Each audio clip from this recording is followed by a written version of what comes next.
Japan से पराजित होने के बाद रूस ने मित्र ढूंढना प्रारंभ किया। ये रूस जापान युद्ध का ये 7वां परिणाम या प्रभाव था। आरंभ में उसने जर्मनी से हाथ मिलाया। जार निकोलस द्वितीय और कैसर विलियम द्वितीय ने एक गुप्त समझौता किया जो बाजार कोपेक एक्ट के नाम से इसको जाना जाता है।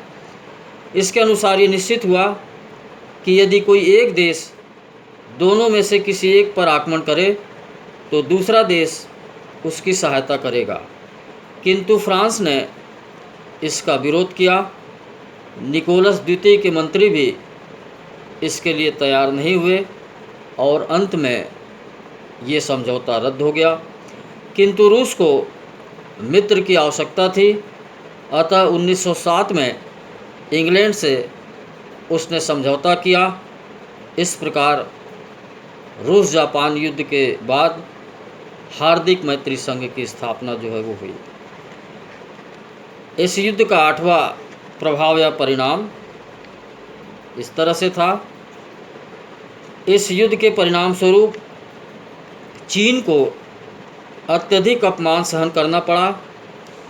चीन में विदेशियों का हस्तक्षेप इस युद्ध के बाद बहुत बढ़ गया, जिससे चीनी जनता में असंतोष फैला और चीन के क्रांतिकारी दलों का आंदोलन जो है वो तीव्र होने लगा। इस प्रकार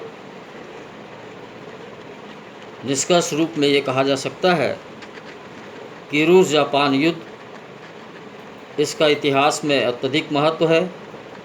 इसके महत्व को स्पष्ट करते हुए इतिहासकार सेविल ने कहा है, यह युद्ध विश्व के निर्णायक युद्धों में से एक था और इसके परिणाम स्वरूप साम्राज्यवादी जापान का उदय हुआ, जिसकी गणना विश्व के महान शक्तियों में की जाने लगी। तो इस तरह से ये 1904-05 का रूस जापान युद्ध था जिसकी चर्चा हमने की। Thank you.